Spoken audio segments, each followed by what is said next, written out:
हिरण्यकश्यप ने निश्चय किया कि मैं तपस्या के द्वारा ऐसा वरदान प्राप्त करूंगा कि त्रिभुवन में कोई मुझे पराजित या मार न सके। घोर तपस्या की।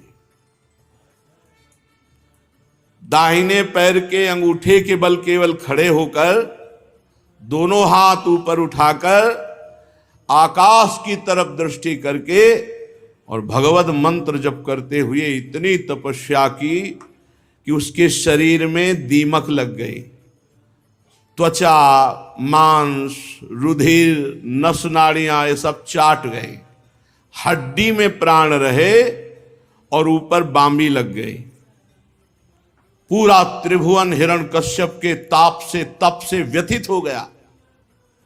तब भगवान ब्रह्मा जी विवश होकर उसे वरदान देने के लिए वहां आए। तो देखा हिरण्यकश्यप दिखाई नहीं दे रहा, पर लग रहा था कि यहीं कहीं है। तो अपने कमंडल का अमोघ जल लेकर जे भी डाला तो उसी बामी से दिव्य तेजों में आकाश को घेरता हुआ ये भगवान का पार्षद है, जो जय विजय है। यही हिरणाक्ष और हिरण्यकश्यप के रूप में, रावण कुंभकर्ण के रूप में, शिशुपाल दंतवक्र के रूप में 3 जन्म का शाप था सनक सनंदन सनातन सनत कुमार के द्वारा, उसे पूर्ण कर रहे। विशाल का हिरण्यकश्यप देखा, हंस पर विराजमान ब्रह्मा जी को प्रणाम किया। ब्रह्मा जी ने कहा, बेटा ऐसी तपस्या तुमने की कि कोई ऋषि मुनि ना तो कर पाया है और ना कर पाएगा जैसे तुमने तपस्या की। इसलिए जो वरदान मांगो मैं तुम्हें वरदान वही दूंगा जो मांगोगे। हिरण्यकश्यप ने कहा, अमर कर दो। अजर, अमर। कहा, अजर तो कर सकता हूं, तुम्हें अमर नहीं कर सकता, और वरदान मांग लो। ठीक है, तो मुझे वरदान दीजिए कि तुम्हारी रची हुई सृष्टि में किसी से ना मरूं। यदि दास्यस्यभिमतान् वरान् मे वरदोत्तम भूतेभ्यस्त्वद् सृष्टेभ्यो मृत्युर्मा भून् मम प्रभो। प्रभु, वरदाताओं में आप श्रेष्ठ हैं, और यदि मुझे अभीष्ट वर देने के लिए आए हैं तो ये वर दीजिए कि आपकी रचना में किसी से न मरूं, चाहे मनुष्य हो, पशु हो, प्राणी हो, देवता हो, राक्षस हो, अप्राणी हो, जीव हो, निर्जीव हो, कोई भी आपकी सृष्टि का, उससे न मरूं। एवमस्तु। प्रभु अभी और है, नांतर बहिर्दिवा नक्तमन्यस्य मादपि चायुधै ना भूमौ नाम्बरे मृत्युर ना नरैर्न मृगैरपि। प्रभु मैं बाहर न मरूं, घर के भीतर न मरूं, दिन में न मरूं, रात में न मरूं, किसी अस्त्र शस्त्र से न मरूं, जीवित या मृत्यु से न मरूं, मरा हुआ से भी नहीं मरूं, जीवित से भी न मरूं। कोई भी मेरे सामने युद्ध में टिके ना, मैं एक छत्र समस्त त्रिभुवन का स्वामी बनूं, तपस्वी और योगियों का साप मुझे स्पर्श न कर सके, ऐसा वरदान दीजिए। इतना भारी तपस्वी कि ब्रह्मा जी यद्यपि ना चाहते हुए भी तथास्तु कहना पड़ा। है तप है तो बोलना पड़ेगा तथास्तु। जब ब्रह्मा जी इस प्रकार दुर्लभ वरदान उसको दिए, ब्रह्मा जी ने कहा, बेटा यद्यपि ये वरदान बड़े दुर्लभ हैं, किसी को ऐसे वरदान नहीं दिए जा सकते, पर तुमने ऐसी तपस्या की, तुम्हें ये वरदान प्राप्त हुए। और ब्रह्मा जी अंतर्धान हो गए। वो जानता था कि ब्रह्मा जी के वचन कभी मिथ्या नहीं होते। अब किसी ऋषि मुनि का शाप नहीं, ब्रह्मा की बनाई हुई सृष्टि से नहीं मरूंगा, दिन में नहीं, रात में नहीं, बाहर नहीं, भीतर नहीं, जीव से नहीं, निर्जीव से नहीं, पृथ्वी में नहीं, आकाश में नहीं, सब घुमा के उसने ऐसा मांग लिया मानो अमर। अब जे भी ब्रह्मा जी गए ते उठाया त्रिशूल और उसको भगवान श्री हरि की याद आई, ये दुश्मन हमारे भाई हिरणाक्ष का वध करने वाला है, अब मैं इसका गला काटूंगा और इसके खून से तर्पण करूंगा अपने भाई को। उस अविवेकी हिरण्यकश्यप को पता नहीं कि भगवान का श्रीअंग चिदानंद है, किसी अस्त्र से काटा नहीं जा सकता, और रक्त मांस आदि धातु ये मनुष्य शरीर में होती, चिदानंद में नहीं। अब तो वो अपने साथियों को लेकर के तीनों लोकों की विजय की, देवता, असुर, नरपति, गंधर्व, गरुण, सर्प, सिद्ध, चारण, विद्याधर, ऋषि, पितर, मनु, यक्ष, राक्षस, पिशाचराज, प्रेत, भूतपति, सबको जीत लिया हिरण्यकश्यप ने। विश्व विजयी त्रैलोक्यपति दहाड़ मारता हिरण्यकश्यप, कोई जोड़ नहीं। अब वो नंदन आदि जो देव उद्यान है सबको अपने अधिकार में करके देवताओं को खदेड़ दिया, स्वर्ग में रहने लगा। विश्वकर्मा के द्वारा बड़ा विचित्र बनाया हुआ देवराज इंद्र का भवन, त्रिभुवनपति का भवन छीन लिया और त्रिभुवनपति बनकर के हिरण्यकश्यप विराजमान हुआ। तीनों लोकों का सौंदर्य इंद्र भवन में विराजमान है। ऐसी मूंगे की सीढ़ियां, पन्ने के गर्च, स्फटिक मणि की दीवारें, वैदुर्य मणि के खंभे और माणिक की कुर्सियां, दूध फेन के समान शैयाएं, स्वर्ग की अप्सराएं, सब हिरण्यकश्यप की सेवा में। त्रिभुवनपति महेंद्र देवराज के महल में महाबली महामनस्वी हिरण्यकश्यप त्रिभुवन को जीत करके अपने अधीन करके अप्सराओं से विहार करने लगा। उसका शासन इतना कठोर था, कोई भी देव, दानव, मानव, यक्ष, नाग उसकी आज्ञा के विपरीत नहीं।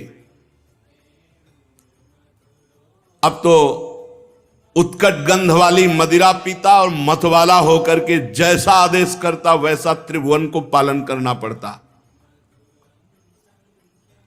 केवल 3 उसके अंडर में नहीं थे, भगवान ब्रह्मा, भगवान हरि और महादेव, बका पूरा त्रिभुवन उसके अधीन था। जब पुरुषार्थ से इंद्रासन पर बैठ गया तो विश्वावसु, तुम्बुर, गंधर्व, सिद्ध, ऋषिगण, विद्याधर ये स्तुतियां करती, अप्सराएं सामने नृत्य करती। युधिष्ठिर किसी भी देवता को कोई आहुति नहीं दे सकता था उसके राज्य में, सब देवता क्षीण होने लगे। कोई वर्णाश्रम धर्म का पालन नहीं कर सकता, कठोर नियम। उसने पहले ही आदेश दे रखा था, जिनको ये समझ में आता हो कि सनातन को नष्ट कर देंगे तो पहले आकाश को नष्ट करके दिखावे। आकाश है सनातन, वायु है सनातन, पृथ्वी है सनातन, समुद्र है सनातन, जल है सनातन, अग्नि है सनातन, हरि है सनातन, कैसे जानेंगे ये? हिरण्यकश्यप को भी भ्रम हो गया कि सनातन को नष्ट कर देंगे, मिटा देंगे। इतना भय नदियां खाती थी कि जो चाहता वो नदियों में प्रवाहित होता है। कोई सूरा बहा रही है मदिरा, कोई घृत, कोई इक्षुरस, कोई दधी, कोई दुग्ध, कोई मीठा शरबत, कोई रत्न की राशियां तरंगों से उछाल करके किनारे हिरण्यकश्यप के शासन में। अकेला ही समस्त लोकपालों के गुण धारण कर रहा था। जैसे लोकपाल वरुण, लोकपाल अग्निदेव, लोकपाल वायुदेव, वायु और लोकपाल यम, सबके गुण अपने में अकेले धारण करता, इतना महान तपस्वी। पर कुछ भी हो, था तो इंद्रियों का दासी। कितना भी बड़ा बलवान हो, गुलाम तो मन और इंद्रियों का ही था। अब ईश्वर से मत वाला होकर शास्त्र की मर्यादा का उल्लंघन करते हुए मदिरा पीकर घमंड से जब घूमता तो थर थर कांपती पूरी सृष्टि। उसका कठोर शासन लोकपाल घबरा गए। कहीं किसी को ठौर नहीं तो सब लोकपाल आदि भगवान को पुकारा। सबके रक्षा करने वाले भगवान श्री हरि हैं। सबने हाथ जोड़ा और कहा, जहां भी हो सर्वात्मा जगदीश्वर भगवान श्री हरि, वो हमारी प्रार्थना सुने हैं। हम उनके निवास स्थान को और उनको नमस्कार करते हैं। सबने खाना पीना छोड़ दिया है। सब केवल आपको पुकार रहे हैं। प्रभु आप ही रक्षा कर सकते हो। नहीं, ये हिरण्यकश्यप पूरी सृष्टि को अपने अधीन करके मनमानी आचरण कर रहा है। समस्त ऋषि मुनि लोकपाल जब ऐसी पुकार की तो तेषामाविर्भूतवाणी अरूपा मेघ निश्वना सन्नादयन्ती ककुभः साधूनाम अभयंकरी।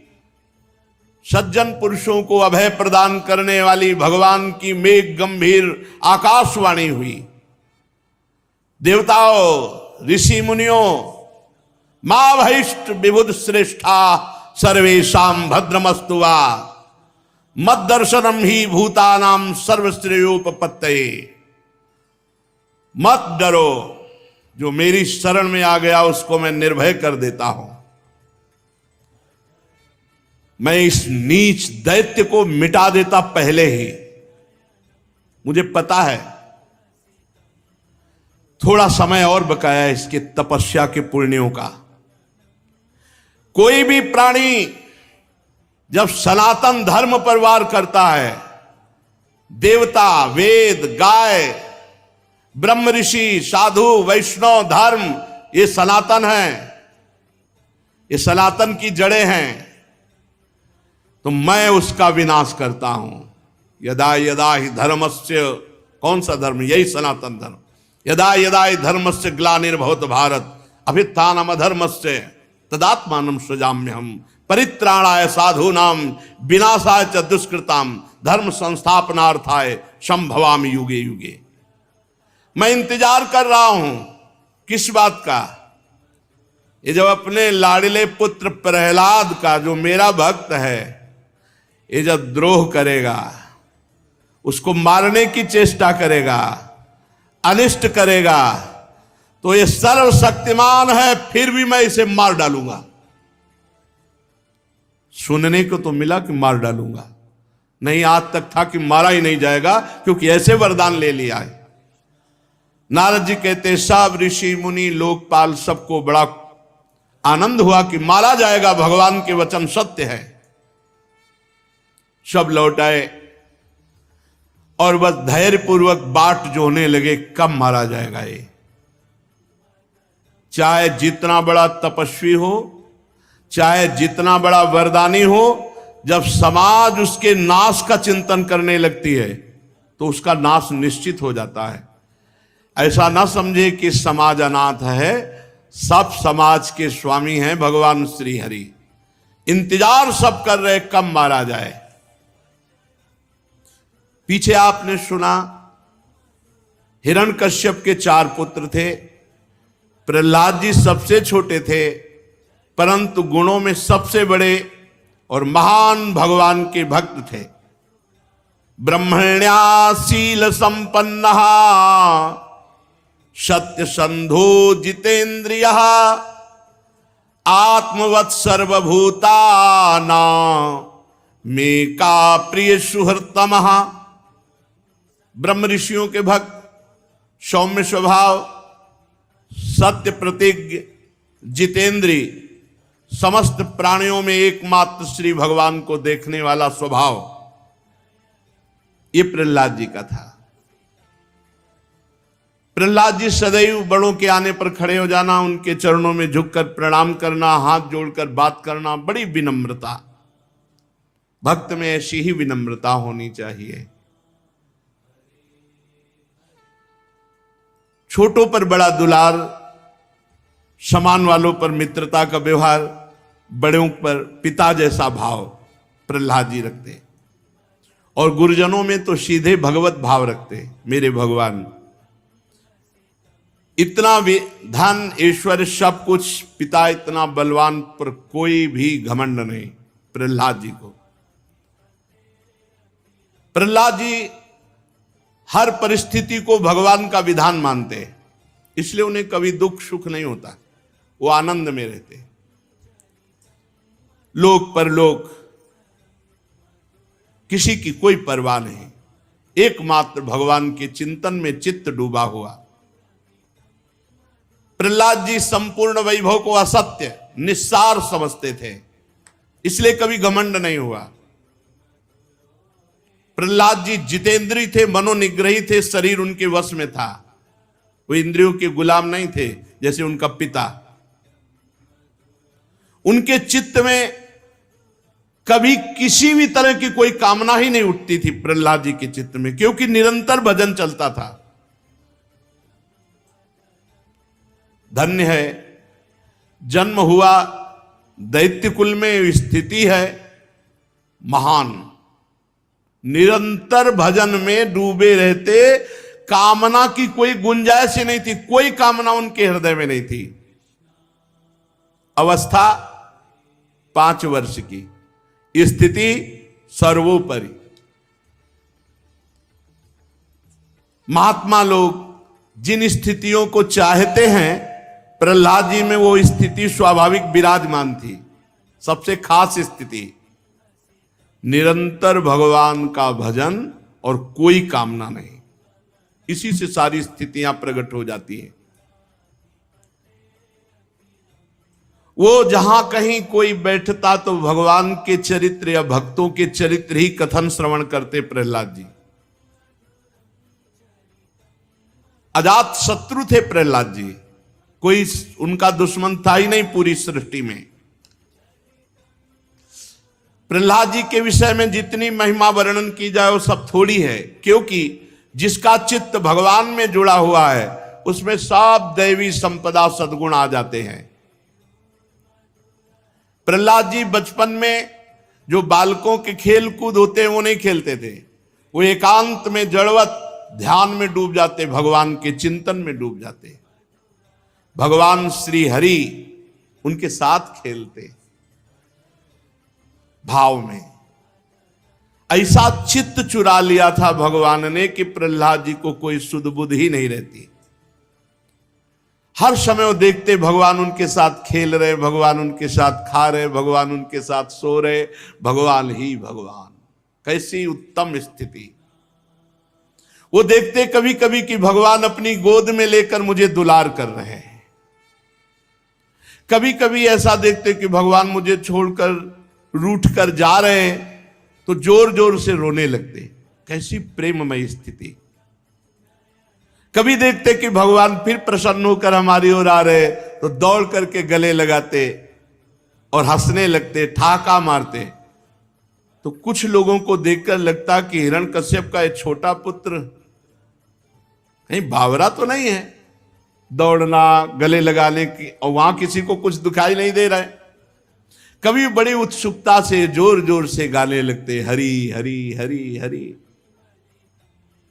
लोक लज्जा का त्याग करके कभी नाचने लगते प्रहलाद जी। ये भगवान की भक्ति की स्थिति होती है। पर यह स्थिति कब आती है?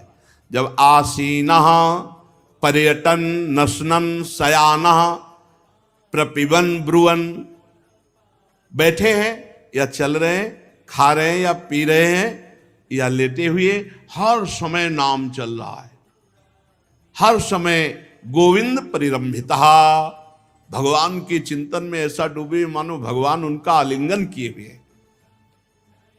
तो कभी क्वचित द्रुदति, कभी रोने लगते, कभी हंसने लगते, कभी नाचने लगते, कभी गाने लगते। क्वचित धसति तच्चिंताह्लाद उद्गायति, क्वचित नदति, क्वचित दुत्कंठा विलज्जो नृत्यति, क्वचित कभी नाचने लगते। क्वचित तद भावना युक्तस तन्मयोनुचकार, कभी भगवान की भावना में डूबकर समाधिस्थ हो जाते। भीतर ही भीतर भगवत आनंद में डूब जाते। प्रहलाद जी की ऐसी स्थिति कि कभी कभी नेत्रों से अश्रुधारा बहती। भगवान श्री कृष्ण के चरण कमलों की ये भक्ति अकिंचन महात्माओं को प्राप्त होती है, जो प्रहलाद जी को प्राप्त हुई। इसमें जो परमानंद है वो मोक्ष में भी नहीं है। ये बेचारे जो मन के अधीन इंद्रियों के गुलाम हैं, ये बेचारे क्या जाने भगवदानंद किसे कहते हैं। विषयानंद में ही आनंद की खोज करने वाले ये भगवदानंद, परमानंद, प्रेमानंद क्या जाने। भगवान के परम प्रेमी प्रहलाद भक्त बड़ी ऊंची कोटि की स्थिति को प्राप्त थे। ऊंची कोटि स्थिति प्राप्त करने के लिए एक बात केवल समझ ले, हर समय भगवान का चिंतन। बस एक बात पकड़ लो, अनन्यस चिंतयन्तु माम। भगवान कह रहे मेरा अनन्य चिंतन। भगवान का अनन्य चिंतन ही सब प्रकार की सिद्धियों को प्रदान करता है। हिरण्यकश्यप ऐसे महात्मा पुत्र से द्रोह क्यों करने लगा? युधिष्ठिर जी ने नारद जी से पूछा। पिता तो स्वाभाविक सद्गुणी पुत्रों पर विशेष प्रेम करता है, फिर हिरण्यकश्यप ऐसे महात्मा प्रहलाद जी से द्रोह क्यों किया? नारद जी, मुझे बड़ा संशय हो रहा है कि हिरण्यकश्यप ऐसे निर्मल पुत्र के प्रति द्रोह किया। नारद जी ने कहा, युधिष्ठिर जी, दैत्यों ने भगवान श्री शुक्राचार्य जी को अपना पुरोहित बनाया।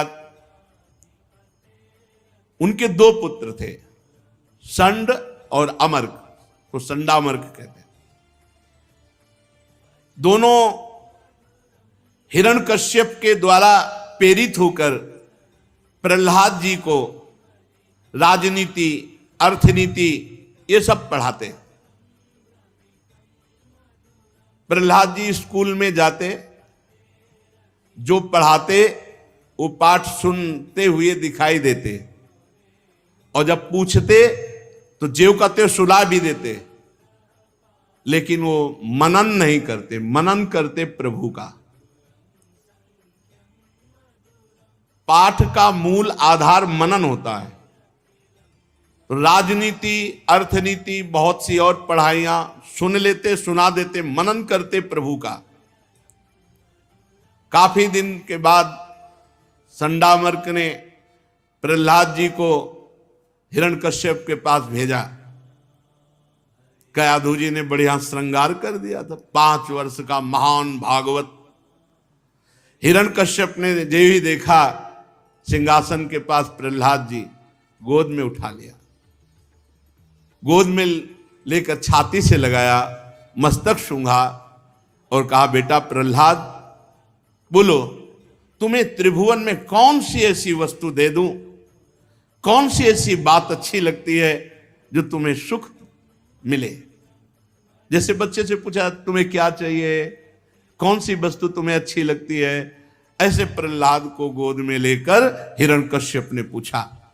प्रहलाद जी ने कहा, तत्साधु मन्ये सुरवर्य देहिनाम सदा समुद्विग्न धियाम सद्गृहात् हित्वात्मपातम गृहमंद कूपम बनम गतो यद्धरिमाश्रयेत।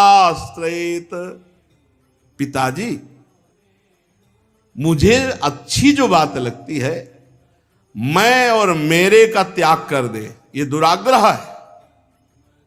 अधापतन के मूल ये घर गृहस्थी के भोगों का त्याग कर दे और सब कुछ छोड़ छाड़ के एकांत में बैठ के हरि शरणम यद्धरिमाश्रयेत ऐसा जपे, ये जीवन का सबसे बढ़िया बात है। प्रहलाद जी ने कहा, तुम्हें बेटा क्या पसंद है? हिरण्यकश्यप ने पूछा। बोले, मुझे पसंद है घर गृहस्थी, अहंकार, भोग वासना छोड़कर एकांत में बैठकर हरिमाश्रयेत, हरिशरणम हरिशरणम हरिशरणम, ऐसा हरि का आश्रय लेकर खूब भजन करे। प्रहलाद जी के मुख से अपने दुश्मन हरि की शरण और खूब भजन करने की बात सुनकर हिरण्यकश्यप ठठाकर हंस पड़ा। और उसने कहा अब समझ में आया, दूसरों के बहकाने से बच्चों की बुद्धि भ्रष्ट हो जाती है, नष्ट हो जाती है। हमें लगता है यह संडा मर्क जो है ये हरि के पक्ष में हो गया, तभी ऐसी शिक्षा दी है। बालकों की देख रेख ना की जाए तो उनकी गलत शिक्षा, गलत संस्कार पड़ जाए। संडा मर्क तो कांपने लगे। उन्होंने कहा नहीं नहीं महाराज, मैंने एक शब्द भी हरि बार कभी नहीं बोला होगा। हमने तो जो आपने बताया वही राजनीति, अर्थनीति, ये सब नीतियां पढ़ाई, ये हमने नहीं पढ़ाया। तो उनका आप सावधान, दोबारा गलती नहीं होनी चाहिए। प्रहलाद जी से कहा ठीक से पढ़ो जो गुरुजन पढ़ाते हैं। पुरोहित ले गए, जो गुरु थे संडामर्क, शुक्राचार्य के फुसला के पूछा, बेटा प्रहलाद तुम्हारा कल्याण हो सही बताना, हमने तो कभी पढ़ाया नहीं तुम्हें। ये तुम्हारी बुद्धि ऐसी प्रवीण कहां से हो गई कि हरि का आश्रय ले, ये घर गृहस्थी के भोग सब नरक पहुंचाने, ये किसने सिखाया है? प्रहलाद जी ने कहा कि ये मेरी उल्टी बुद्धि किसी के बहकाने से नहीं है।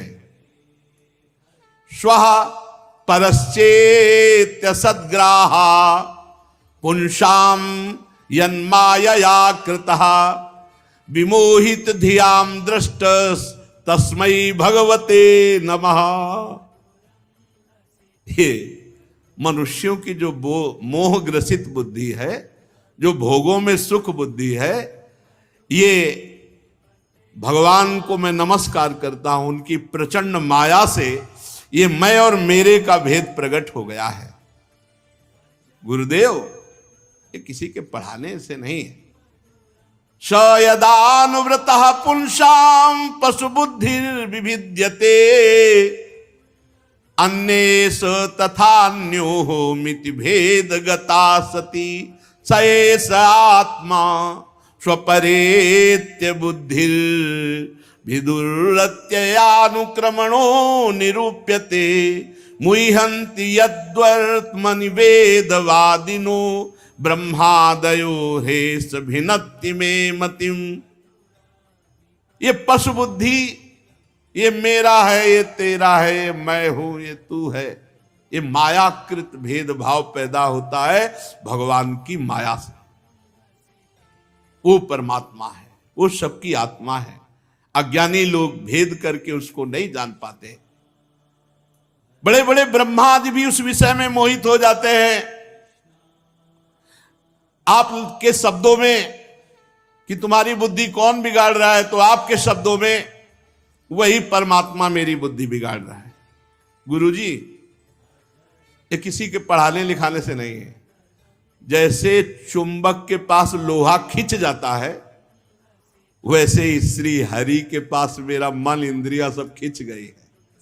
बहुत सुंदर, बहुत सुंदर आकर्षण। मेरा चित्त श्री हरि में ऐसे चिपक गया जैसे चुंबक में लोहा। प्रहलाद जी इतना कह के चुप हो गए। बेचारे राजनीति, लोक रीति ये जानने वाले इस उच्च कोटि के महात्मा की बात को क्या झिड़क गए। बंद करे सब बातें, अब ये नहीं पढ़ोगे, अब ये याद नहीं करोगे, ये हमारी कीर्ति में कलंक लगा रहा है। दुर्बुद्धि, कुलांगार, तू दंड का पात्र है। दैत्य वंश के चंदन में तू कांटेदार बंबूल कहां से पैदा हो गया? संडामर्क जी कह रहे, लाओ डंडा। संडामर्क जी अभी इसकी पिटाई करते हैं। अरे तुझे पता नहीं ये हरि तेरे वंश का नाश करने वाला है। वो कुल्हाड़ का काम है, तू डंडे का काम कर रहा है। नादान बच्चे, तेरी समझ ठीक रही। बहुत डांटा फटकारा। अब प्रहलाद जी को काम संबंधी, अर्थ संबंधी, राजनीति संबंधी ये सब बातें, प्रहलाद जी शांत रहते। गुरुजी ने देखा कि अब प्रहलाद जी कोई भगवत चर्चा नहीं करते, अब तो काम और राजनीति, लोकरीति ये सब इनमें बड़े प्रवीण हो रहे हैं। ले गए। माता कयाधु ने पुनः श्रृंगार किया, नहला धुलाकर अच्छे कपड़े पहनाए। अब संडामर्क जी ले गए हिरण्यकश्यप के पास। इस बार प्रहलाद जी खड़े नहीं हुए सिंहासन के पास, साष्टांग दंडवत हिरण्यकश्यप को। अरे जेवी देखा कि इतना विनम्र कूद पड़े सिंहासन से, गोद में उठा लिया और अपनी छाती से लगाया, सिंहासन में बैठ गए, दोनों हाथों से ऐसे छाती पे लगाया, बेटा। बड़ा आनंद आया है, बड़ा नम्र है। हिरण्यकश्यप की गोद में प्रहलाद जी पूछा, चिरंजीव बेटा प्रहलाद, तुमने इतने दिनों में गुरुजी से शिक्षा प्राप्त की, उसमें से एक अच्छी कोई बात हमको सुनाओ। पीछे पूछा था तुम्हें क्या पसंद है, तो बोले घर द्वार छोड़कर एकांत में जाके हरिशरणम हरिशरणम हरिशरणम। अब पूछा कि जो गुरुजी ने तुम्हें पढ़ाया उसमें से कोई एक बात अच्छी सी मुझे बताओ। तो बताया, श्रवणम कीर्तनम विष्णु स्मरणम पाद सेवनम अर्चनम वंदनम दास्यम सख्यमात्म निवेदनम इति पुंसार्पिता विष्णुर भक्तिश्चेन्नवलक्षणा क्रियते भगवत्यद्धा तन्मन्येधीतमुत्तमम्। पिताजी, मुझे सबसे अच्छी बात लगती है भगवान की नाम कीर्तन, भगवान के गुणों का गायन, भगवान के गुणों का श्रवण, भगवान का स्मरण, भगवान की अर्चना वंदना दास्य सख्य और आत्मनिवेदन। ये जो नवधा भक्ति है बहुत जोर की, मुझे बहुत पसंद है। प्रहलाद जी की बात सुनते हिरण्यकश्यप आग बबूला हो गया, ओठ फड़कने लगे और शुक्राचार्य जी के पुत्रों से कहा, तुझे मेरा भय नहीं दुर्बुद्धे, तूने मेरे विपरीत मेरे दुश्मन की बात कैसे सिखा दी मेरे बेटे को, ये निस्सार शिक्षा कैसी दे दी। अवश्य तू हमारे शत्रुओं से मिला है। संसार में ऐसे दुष्टों की कमी नहीं जो मित्र का बाना धारण करके छिपे छिपे शत्रु का काम करते हैं, परंतु उनकी कलई ठीक वैसे ही खुल जाती है जैसे छिप कर पाप करने वालों का पाप समय पर रोग के रूप में प्रकट होकर उनकी पोल खोल देता है। संडामर्क जी ने कहा, महाराज आप दंड दे सकते हो, मैं इस विषय में आपसे एक प्रार्थना करना चाहता हूं कि आपके पुत्र को मैंने एक अक्षर ये सब नहीं सिखाया। हमने तो काम संबंधी, राजनीति संबंधी, लोक रीति, ये सब राजनीति ये सिखाया है। ये किसी सिखाने पढ़ाने से नहीं है, ये जन्मजात स्वाभाविक सिद्ध बुद्धि इसकी, ये किसी ने नहीं पढ़ाया। बहुत सावधानी रखी, कोई प्रवेश बाहरी नहीं हुआ, हमने सिखाया नहीं। महाराज आप क्रोध शांत करो, इसी से पूछ लो।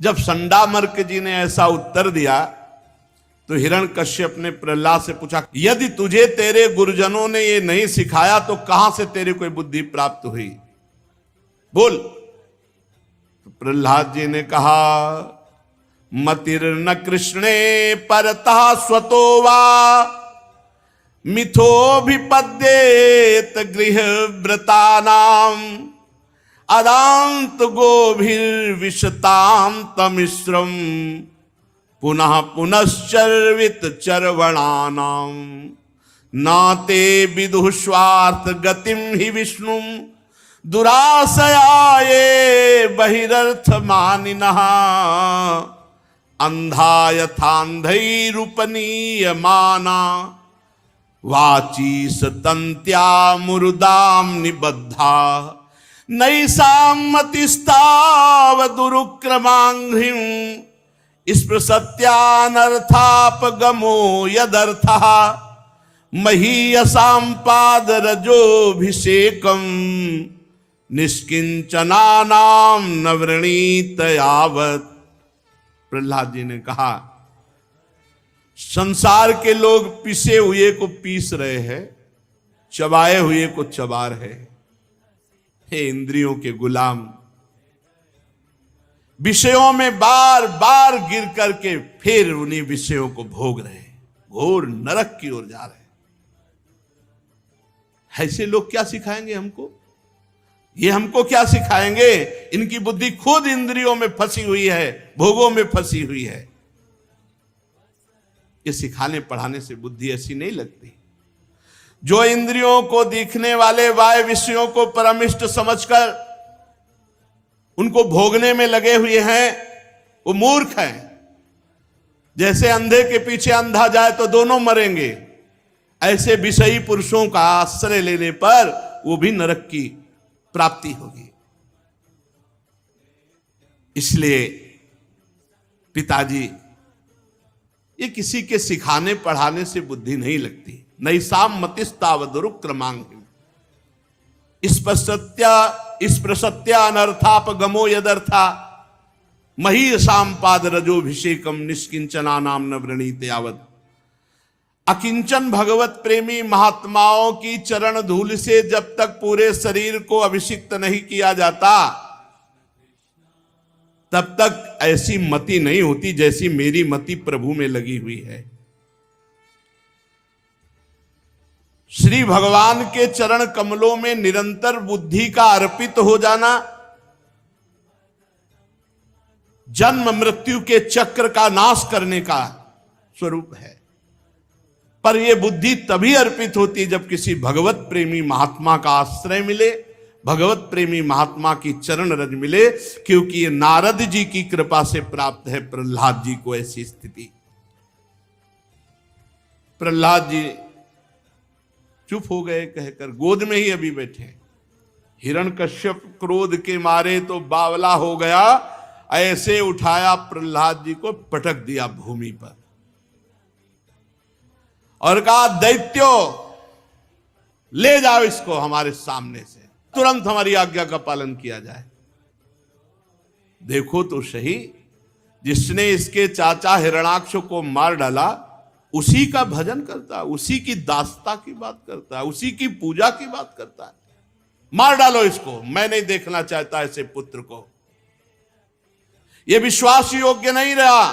5 वर्ष की अवस्था और ये माता पिता का वात्सल्य भुला करके हमारे दुश्मन का गीत गाता है। अगर दूसरा कोई औषधि के समान भलाई करने वाला हो तो उसे मैं पुत्र के समान मान सकता हूं। यदि मेरा पुत्र रोग के समान कष्ट देने वाला हो तो उसे शत्रु के समान मानना चाहिए। ये स्वजन का बाना पहनकर मेरा कोई दुश्मन आया है। जैसे योगी की भोग लोलुप इंद्रियां उसका नाश कर देती हैं, ऐसे ये मेरा नाश करने के लिए पैदा हुआ है। हिरण्यकश्यप का आदेश, तीखी दाढ़ वाले विकराल, जिनकी लाल लाल मूछ दाढ़ी, हाथ में त्रिशूल लेकर के प्रहलाद जी के ऊपर टूट पड़े, मारो मारो। प्रहलाद जी श्री हरि श्री हरि श्री हरि। देखो कैसी निष्ठा है। 5 वर्ष की अवस्था, सच्चे गुरु का चेला, गुरु मेहरबान तो चेला पहलवान। 5 वर्ष का बालक त्रिभुवनपति हिरण्यकश्यप के से भयभीत नहीं हुआ। बैठ गए प्रहलाद जी, ऊपर से तलवार त्रिशूल ऐसे नुकीले अस्त्रों का प्रहार हो रहा है और चुपचाप प्रहलाद जी शांत बैठे हुए, बस एक ही रट लगी, श्री हरि श्री हरि श्री हरि। दैत्यों ने बड़े जोर जोर से प्रहार किया, लेकिन खरोच भी नहीं आई प्रहलाद जी के शरीर में, खरोच। क्यों? क्योंकि प्रहलाद जी की रक्षा कर रहे हैं श्री भगवान। ऐसे किसी को दिखाई नहीं दे रहे, और भगवान के चिदानंद अंग में ये अस्त्र शस्त्र प्रवेश नहीं करते। जैसे आत्मा है तो नैनम छिन्दन्ति शस्त्राणि नैनम दहति पावकः न चैनम क्लेदयन्त्यापो न शोषयति मारुतः। तो आत्मस्वरूप भगवान के श्री अंग है, और भगवान ऐसे किए हैं, और वो समझ रहे हैं प्रहलाद को मार रहे हैं। तो प्रहलाद जी के कहीं खरोच भी नहीं। मनवाणी के अगोचर सर्वात्मा भगवान प्रहलाद जी की रक्षा कर रहे हैं। और दूसरी बात, भगवान ही त्रिशूल में है, भगवान ही तलवार में है, वो लगी नहीं रहे, वो लगी नहीं रहे। आकर के बताया, महाराज ये नहीं मर रहा है, शूलों से मारा, त्रिशूल से, तलवार से, पर खरोच भी नहीं आई। हिरण्यकश्यप को डर लग गया। डर, दुनिया को डर देने वाला पहली बार डरा। 5 वर्ष का बालक इतने बड़े बड़े महावीरों से भी नहीं मारा जा रहा। दूसरा उपाय करो, तुरंत मार डालो। मतवाले हाथी गजराज बड़े बड़े अंकुशों से प्रेरित करके प्रहलाद जी को बीच मैदान में बैठाला गया। चारों तरफ से हाथी दौड़ाए गए। बड़े बड़े मतवाले हाथियों से कुछ लाए जा रहे हैं, कुछ नहीं। प्रहलाद जी श्री हरि श्री हरि श्री हरि। महाराज हाथियों से भी नहीं मरा। विषधर सांपों से डसवाया जाए, बड़े बड़े कोबरा, किंग कोबरा, ये सब छोड़े गए। प्रहलाद जी के सब लिपट रहे हैं, काट रहे हैं, पर दांते नहीं घुस रहे, जहरे नहीं जा रहा। हरि का प्रताप, भगवान सर्व सामर्थ्यशाली, जो विष को अमृत कर दे, अमृत को विष कर दे, उन भगवान का प्रभाव। खूब सांपों से डसवाया गया, यहां तक कि सांपों की कोठरी में कई दिनों तक बंद रखा गया। अब तो मर गया होगा, निकाला तो सांप ऐसे खेल रहे थे जैसे कोई परिचय का। खूब प्रहलाद जी से ऐसे, महाराज नहीं मरा, सांपों से भी नहीं मरा। बड़े चिंतित। संडामर्क जी ने कहा, हमें दो, हम कृत्या राक्षसी उत्पन्न करेंगे, मार डालेंगे। ठीक है, वो शुरू हुए। मंत्रों के द्वारा अनुष्ठानों, मारण शक्ति का प्रयोग किया। कृत्यारूपी राक्षसी प्रकट हुई और प्रहलाद जी की तरफ चली, तो प्रहलाद जी की तरफ जाते ही वो उलट गई और संडामर्क को उठा के पटक दिया, मार डाला संडामर्क को, और राक्षसी अंतर ध्यान हो गई। तब प्रहलाद जी ने संडामर्क जी के समीप गए और उनके चरणों को पकड़ के कहा, यदि मैं सर्वत्र श्री भगवान को देखता हूं तो हमारे गुरु जी जीवित हो जाएं। संडामर्क पुनः जीवित हो। अब उनको जब ज्ञान हुआ कि प्रकट की हुई कृत्या ने हमको मार डाला, प्रहलाद ने बचाया, तो बहुत हृदय से प्रेम हुआ, पर वो कुछ कह नहीं सके क्योंकि हिरण्यकश्यप के भय से। पर हृदय से लुट गए प्रहलाद जी पर कि निर्दोष बालक की हत्या करने के लिए हमने प्रयास किया, इसीलिए कृत्या ने हमें मार। अब ये भी चेष्टा गई। अब हिरण्यकश्यप ने कहा, जाओ बड़े बड़े बलवान राक्षस पहाड़ को उठाओ, और जो पहाड़ के उठाने से खाली जगह होती वहां इसको बैठा लो, और खूब ऊपर से पहाड़ इसके ऊपर छोड़ दो, मर जाएगा। पहाड़ उठाया गया, ऊपर से पहाड़ डाला गया, कुछ नहीं।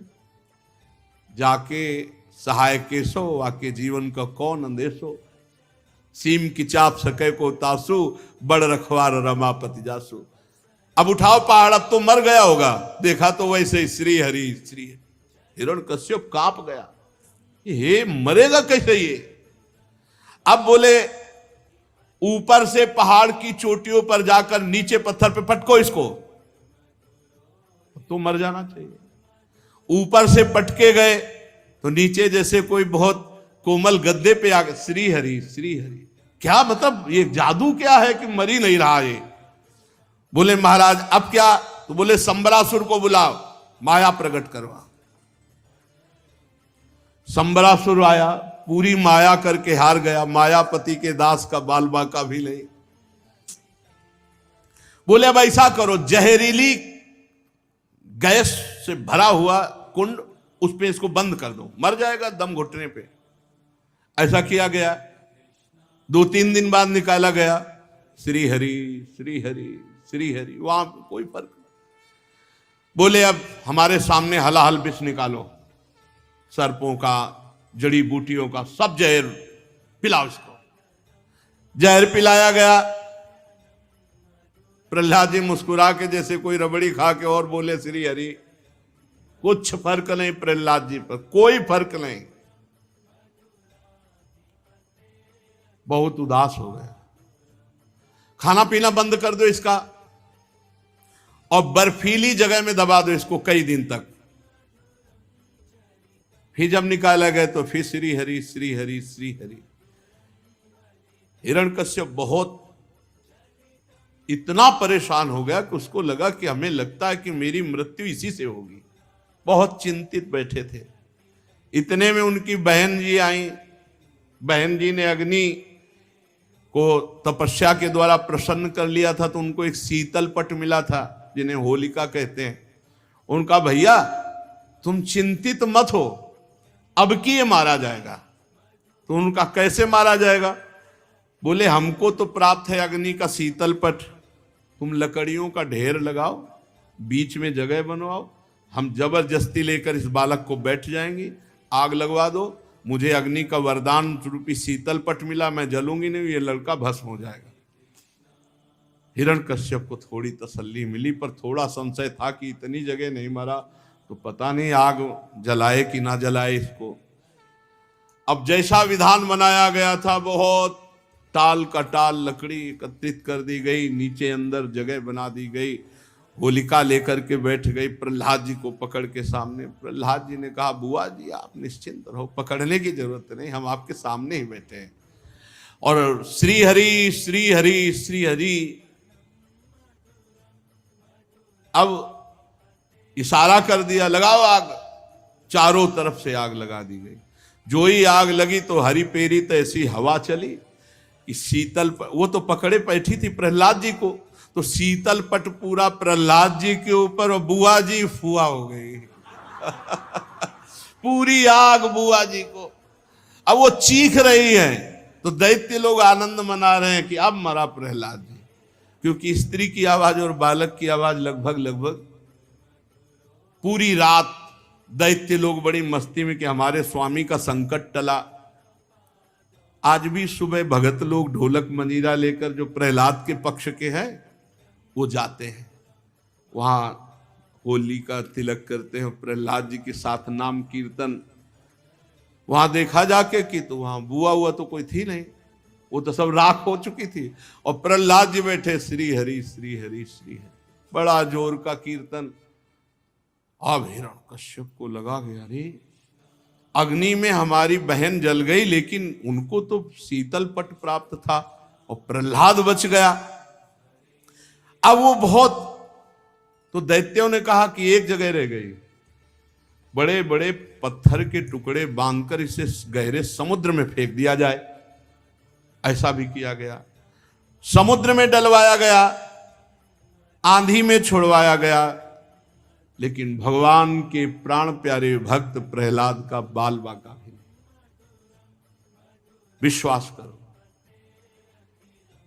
अगर आप भगवान को अपना मानकर संपूर्ण जीवन समर्पित किए हो तो भगवान फिर आपकी रक्षा करेंगे।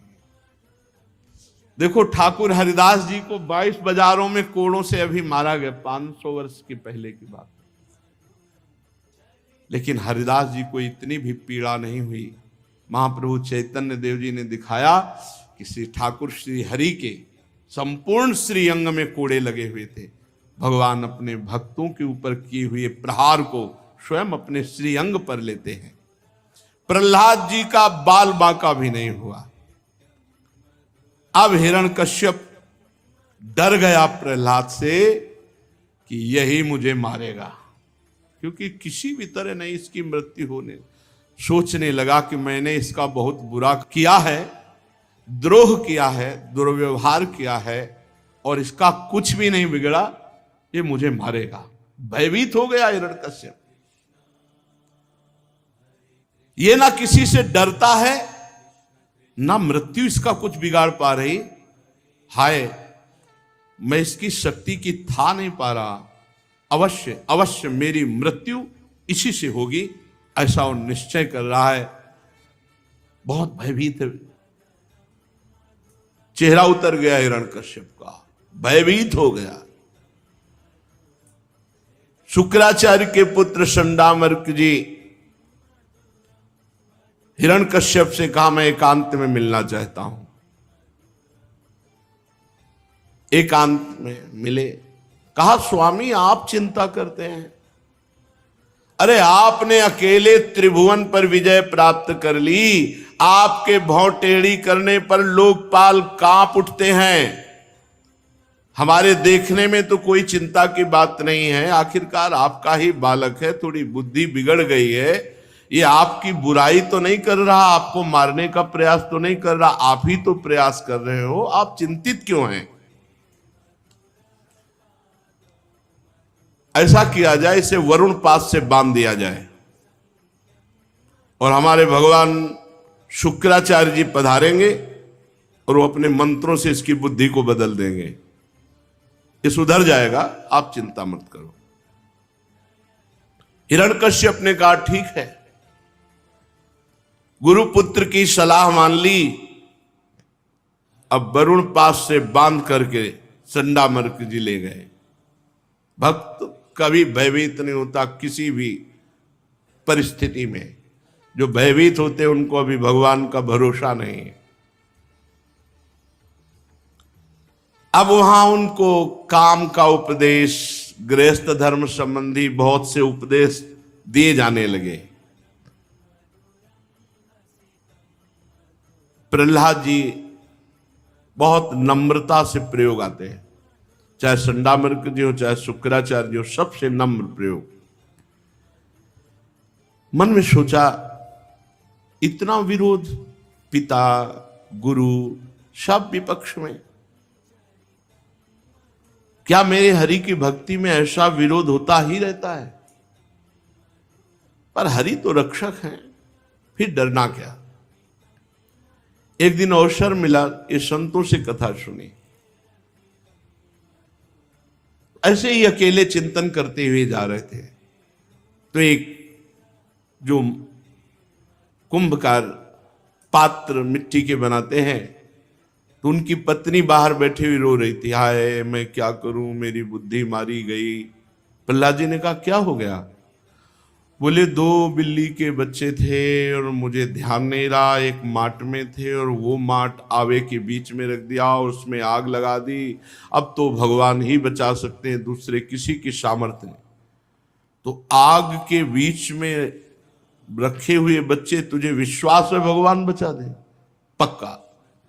कब खोलेगी? कल, जब मैं आऊं तब खोलना। प्रहलाद जी गुरु जी के यहां से जब अध्ययन से छुट्टी मिली तो सीधे वहां गए, आवा खोला गया, सब मटकियां पक चुकी थी, लेकिन जिसमें बिल्ली के बच्चे थे उसमें आंच भी नहीं लगी थी। प्रहलाद जी बार बार भगवान को, ऐसे मेरे कृपालु भगवान सबकी रक्षा करते हैं जो भगवद आश्रित होता है। अपने स्वामी प्रभु श्री हरि में पूर्ण निष्ठावान, पूर्ण निर्भय श्री प्रहलाद जी, जो भोगों में रत हैं उनको तो भोग की बात अच्छी लगती, पर जो भगवान में रत है उनको विश्वत लगती है।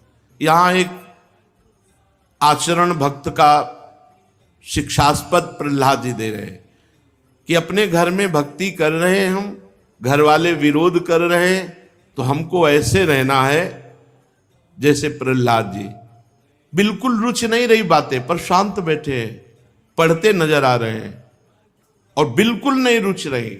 ऐसे ही घर की बातें बिल्कुल ना रुचे, उनकी विरोध की बातें बिल्कुल ना रुचे, पर अपने को शांत रहना है, अपनी भक्ति को छुपा के रखना है, अपने को विरोध भाव वहां प्रकट नहीं करना। प्रहलाद जी ने यहां अभी तक कोई विरोध नहीं प्रकट किया, इतना मारपीट इतना सब, प्रहलाद जी ने कोई विरोध प्रकट नहीं किया। एक दिन गुरुजी गृहस्थी के काम से कहीं बाहर चले गए, छुट्टी मिली, प्रहलाद जी ने सब असुर बालकों को बुलाया,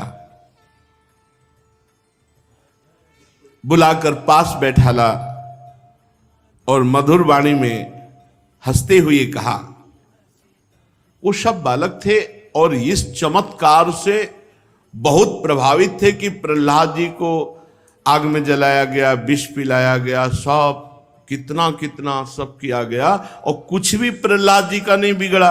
इसलिए बड़ी श्रद्धा थी सब असुर बालकों की, सब आकर बैठ गए।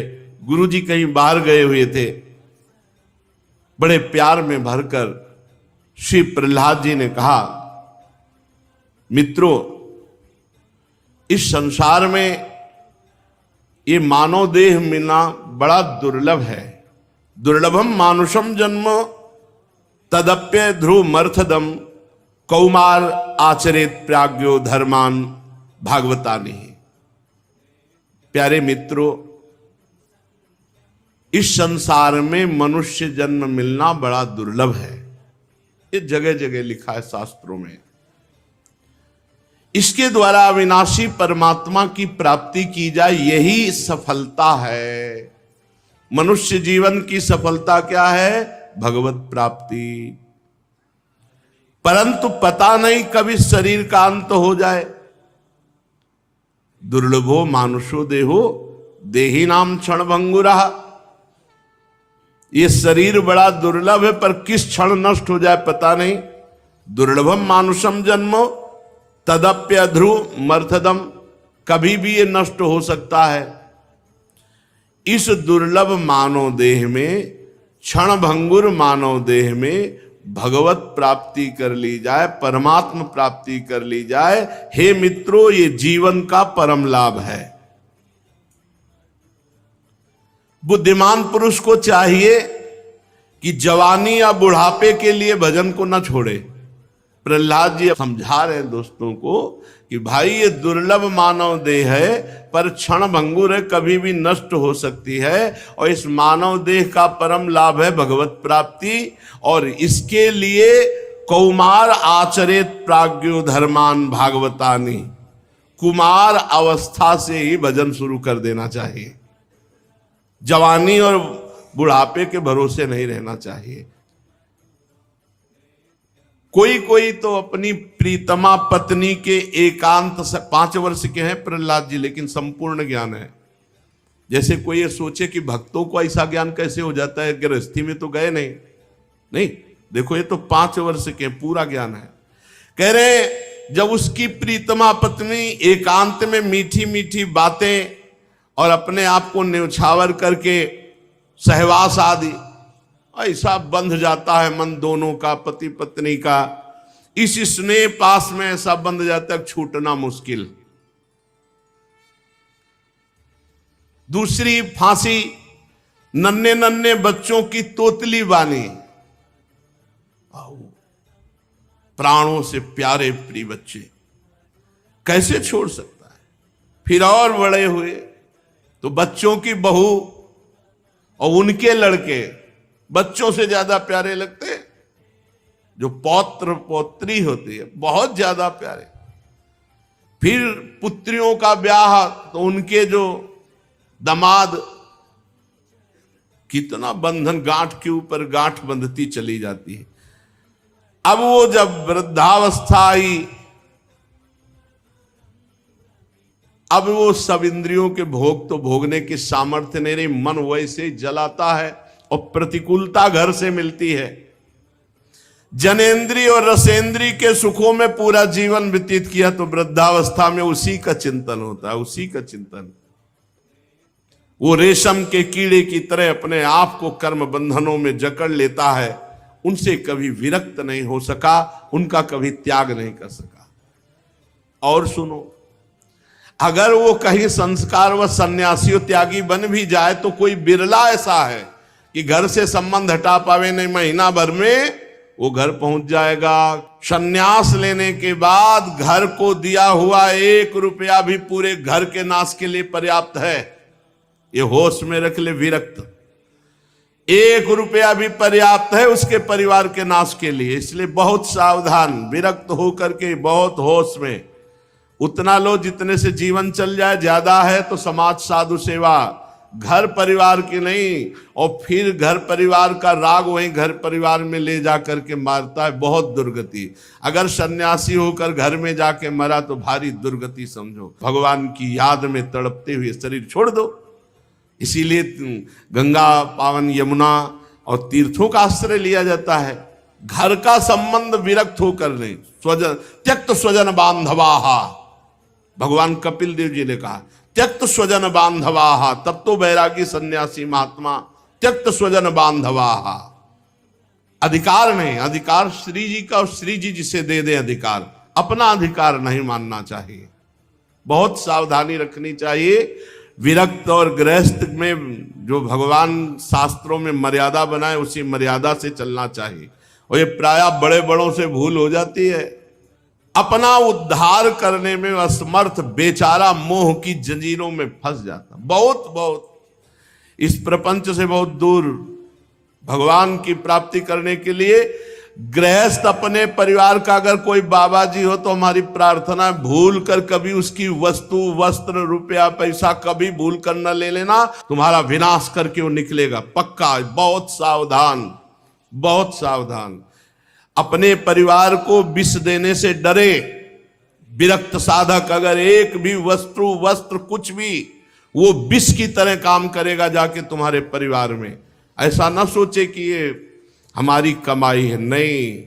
तुम संत हो केवल तुम्हारे पोषण के लिए, या संत सेवा या श्री जी के लिए है। उसका परिवार का किसी भी तरह का पोषण या सुविधा उसका भोग नहीं कराना चाहिए। परिवार वाले अगर कभी आवे भी तो आप अपने पैसे का खाओ, आप अपने पैसे से रहो, और कुछ 100, 200, 500 जो धर्म के कमाए हो साधु सेवा में लगाओ, फिर जाओ तो तुम्हारा कल्याण होगा। अरे वो भजन कर रहा है तो तुम तो गृहस्थी में हो, तो तुम अपनी मर्यादा से रहो गृहस्थी में। ये थोड़ी कि तुम उसके संबंध से पैर पूजो और सुविधाओं का भोग करो। बहुत समझना चाहिए। इसलिए ततो विदूरात परिहृत्य दैत्या दैत्येषु संगम विषयात्मकेषु उपेत नारायण मादि देवम सामुक्त संगैरिषितोपवर्ग। हे मित्रों, ये विषयासक्ति छोड़ दो, आसुरी भाव को छोड़ दो। ये जो आसुरी भाव वाले लोग हैं इनको छोड़ दो। आसु कहते प्राण, जो केवल अपने प्राणों का पोषण, केवल अपनी वासनाओं का पोषण करने वाले आसुरी भाव वाले, इनको छोड़ दो। आदिदेव भगवान श्री हरि की शरण ग्रहण करो, और जिन्होंने संसार की, परिवार की आसक्ति छोड़ दी, ऐसे महात्माओं का संग करो। साधुता की जो पद्धतियां हैं आचार्य परंपरा से बनाई गई हैं, 2 ही पद्धतियां हैं, या तो बार रखा लेना, या तो हर 2 महीने, 4 महीने, 6 महीने में मुंडन करा लेना। ये कटिंग, सेटिंग, फिटिंग तो है ही नहीं।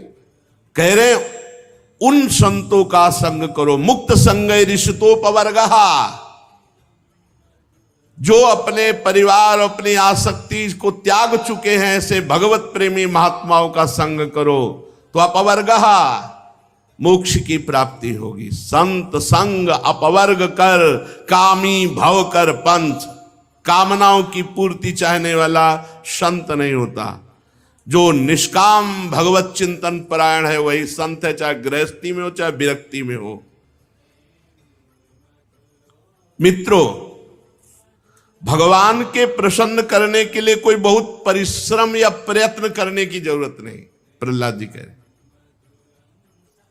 नारच्युत प्रीणयतो बह्वा यासो असुरात्मजाः आत्मत्वात् सर्वभूतानां सिद्धत्वाद् हि सर्वतः। मित्रों, भगवान को प्रसन्न करने के लिए किसी भी विशेष प्रयास या प्रयत्न की जरूरत नहीं है,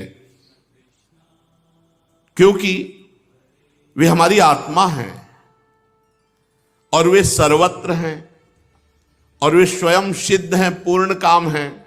उनको किसी वस्तु की कामना नहीं। ब्रह्मा से लेकर तिनके तक छोटे बड़े समस्त प्राणियों में हमारे भगवान विराजमान हैं। ब्रह्मा से लेकर तिनके तक पंचभूतों से बनी हुई वस्तुओं में भगवान विराजमान है।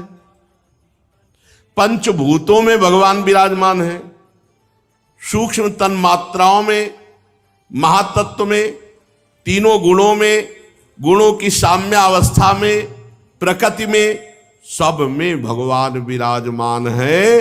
भाई यही बात समझ लो, इससे भगवान बहुत जल्दी मिल जाएंगे। हर व्यक्ति, वस्तु, स्थान में भगवान की भावना, और इसमें सिद्ध है प्रहलाद जी। जो उपदेश कर रहे हैं इसमें सिद्ध हैं प्रहलाद जी। अंतर्यामी प्रभु सब जगह विराजमान है। इस भावना से बहुत जल्दी भगवत प्राप्ति होती है। ये सबसे बड़ी यहां बात है और इसको दुर्लभ बात कहा गया है गीता में भी।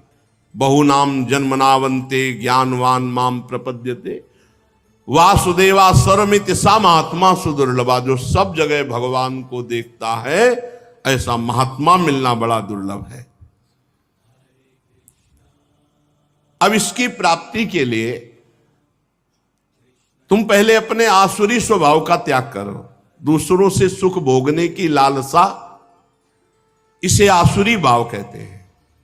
सब प्राणियों पर दया करो क्योंकि सबके हृदय में भगवान विराजमान है। सबके हृदय में भगवान विराजमान है, इसलिए सबकी सेवा करो। आसुरी भाव का त्याग करो, दूसरों से सुख भोगने की लालसा, इसी से भगवान प्रसन्न हो जाते हैं। नाम जप करते हुए सब में भगवत भावना, दूसरों को सुख पहुंचाना, सुख लेने की चाह का नाश कर देना, ये नाम जप करेगा। इससे बढ़कर कोई साधन नहीं है।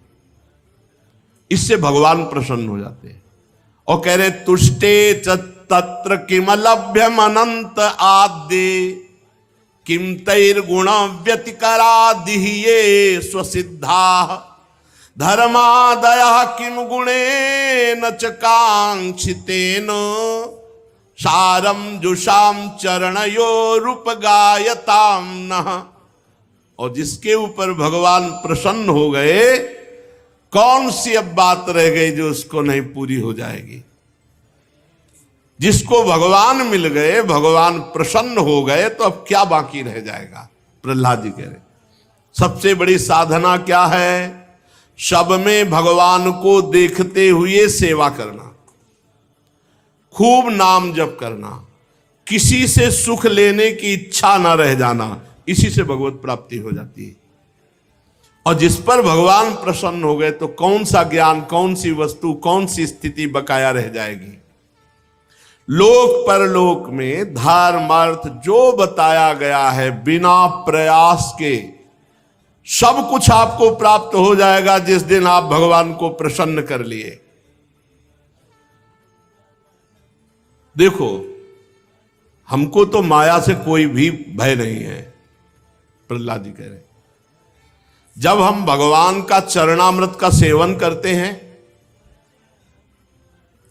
भगवान का नाम जप करते हैं और भगवान की लीला कथा सुनते हैं, तो अब हमको न मोक्ष की आवश्यकता और न मैं माया से भयभीत होता हूं।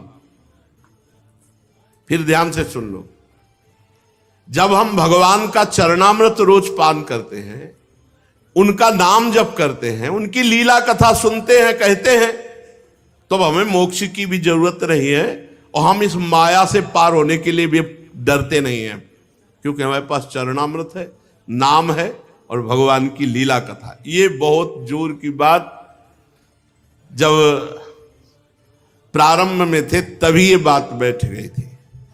भगवान का नाम, जब भगवान की लीला कथा और भगवान का चरणामृत, तो रोज भगवान का चरणामृत कहाँ मिले? तो गंगा जी चरणामृत है ना। गंगम बारी मनोहारी मुरारी चरणच्युतम, बस गंगा जी का पान, गंगा जी का त्रिकाल स्नान, गंगा जी की ही रेत पे रहना, गंगा जी के किनारे सेवन, चरणामृत का पान, लीला कथा अमृत का पान, नाम जप। तो लीला कथा के लिए जहां कहीं गंगा किनारे संत महात्मा होते तो आश्रमों में कथाएं होती रहती है। और नाम जप निरंतर बहुत जोर का साधन है भगवत प्राप्ति के लिए। रोज चरणामृत का पान, चरणामृत न मिले तो ब्रज के बहुत से कुंड हैं, इनका किसी का भी जल ले लो, रोज 2 बूंद पाओ, ये चरणामृत है संतों का, भगवान का। यमुना जी, गंगा जी, ये सब महान पावन, नर्मदा जी, ये सब पावन करने वाले हैं। रोज चरणामृत और नाम जप और भगवान की लीला कथा सुनना, इससे बढ़कर कोई साधन नहीं भगवत प्राप्ति का। शास्त्रों में धर्म अर्थ काम इन तीनों पुरुषार्थों का वर्णन किया गया है, मोक्ष का भी वर्णन किया गया है। आत्मविद्या, कर्मकांड अर्थात कर्मयोग, आत्मविद्या अर्थात ज्ञान योग, न्याय, तर्कशास्त्र, दंड नीति, जीविका के साधन, बहुत से शास्त्र हैं। यदि परम पुरुष भगवान श्री हरि में आत्मसमर्पण नहीं हुआ, निरंतर भजन नहीं हुआ, तो प्रहलाद जी कहते हैं हम सब ये बेकार मानते हैं, हम सब बेकार मानते हैं। आपका ज्ञान, आपका कर्मकांड, आपका तर्कशास्त्र, दंड नीति और जितने शास्त्र ज्ञान है, उस सब का फल है भगवान श्री हरि में आत्मसमर्पण और निरंतर भजन। ये नहीं तो प्रहलाद जी कहते हम सब का सब निरर्थक व्यर्थ मानते हैं। ज्ञानम तदेतदमलम दुर्वापमाह नारायणो नरसखा किल नारदाय एकांतिनाम भगवतस् दकिंचनानाम पादारविंद रजसाप्लुत देहिनाम स्यात्। ये निर्मल ज्ञान जो हमने तुम्हें सुनाया, ये बड़ा दुर्लभ है।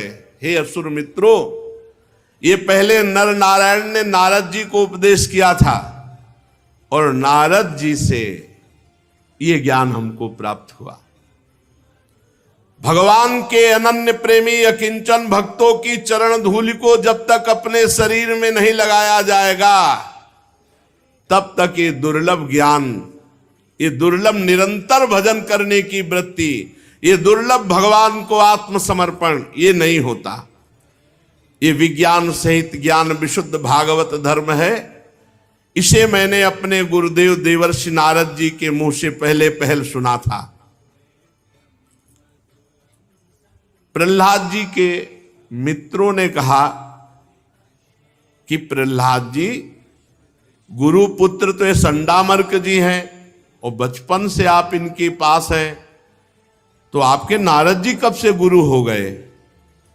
प्रियवर, यदि सुनने के हम अधिकारी हैं तो आप इस बात को प्रकाशित करें कि संडामर्क के सिवा देवर्षि नारद जी आपके कब और कैसे गुरु बने। सुशेष चर्चा आगे। श्री राधा वल्लभ लाल की जय।